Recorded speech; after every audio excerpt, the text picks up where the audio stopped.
के लोग इसलिए बोल रहे हैं कि 130 साल में 1890 में CS सर्वे शुरू हुआ था और 100 साल बाद फिर 1990 में RS सर्वे, रिविजनल सर्वे शुरू हुआ।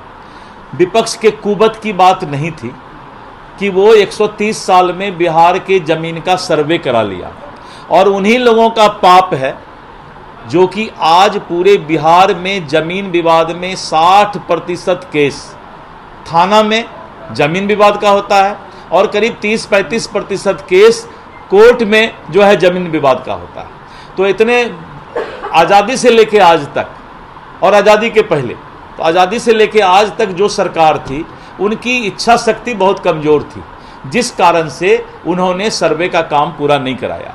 नीतीश कुमार जी के नेतृत्व में करीब 10,000 स्पेशल सर्वे अमीन की नियुक्ति की गई और ये स्ट्रांग विल पावर है सरकार का, बहुत मजबूत इच्छा शक्ति है कि जो काम 130 साल में नहीं हुआ वो काम सरकार करवाने जा रही है।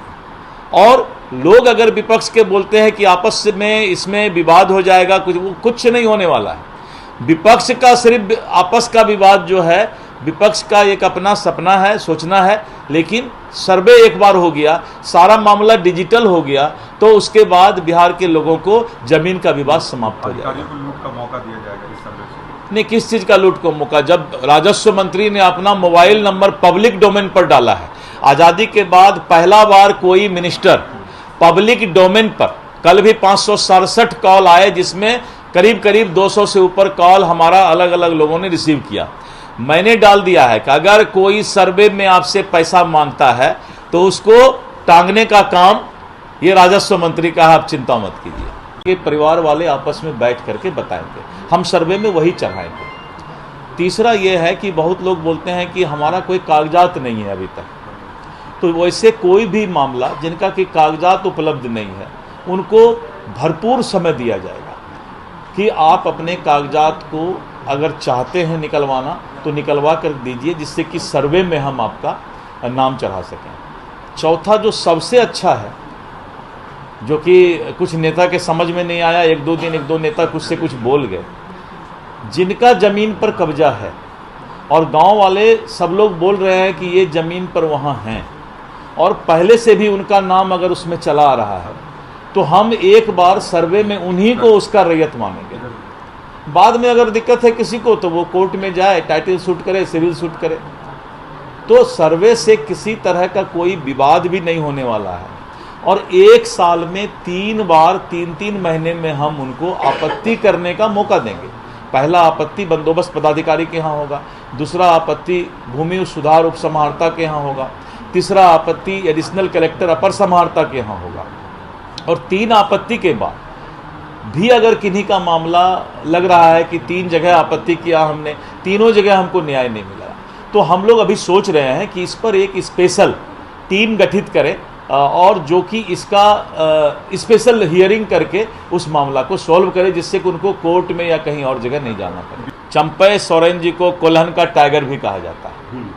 चंपई सोरेन जी स्थापित नेता हैं वहाँ पर, लेकिन इस देश का दुर्भाग्य है कि जितने भ्रष्टाचारी हैं उस भ्रष्टाचारी को जातिगत भावना फैला करके अपनी राजनीति की दुकानदारी चला रहे हैं। तो और कुछ नहीं है, ये राजनीतिक दुकानदारी चल रहा है भ्रष्टाचारियों का इस देश में, सिर्फ जाति के नाम पर।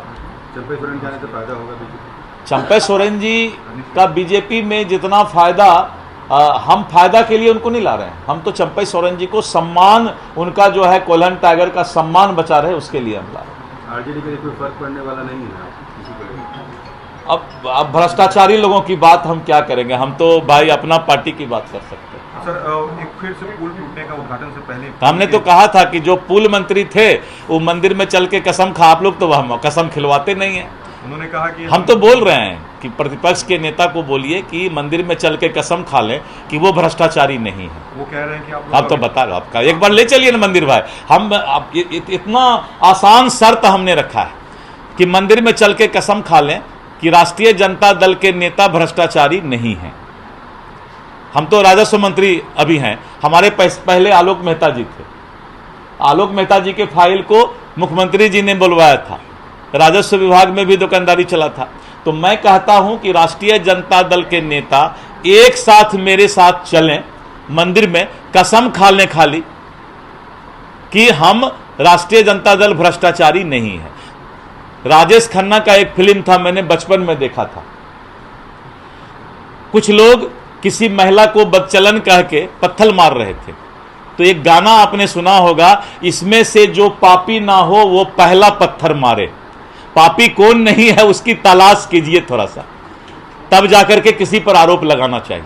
ये सभी भ्रष्टाचारी हैं, नैतिक पतन इनका है, इनको कुछ बोलने का हक नहीं है, शर्म आना चाहिए इनको, क्योंकि चारा से लेके और क्या क्या बाद में किए हैं तो बाद में अभी पता चलेगा, 1-2 महीना में सबको पता चल जाएगा। कुछ और भी घोटाले के फाइल निकलने वाले हैं। अब छोड़िए, अभी काहे फिर आप 1 महीना तक उसी को फिर खींचना शुरू कर दीजिएगा। बहुत बड़ा घोटाला का मामला सामने 1-2 महीना में आपको आ रहा है। इन लोगों ने जो धंधा किया है वो किसी को छोड़ा नहीं जाएगा।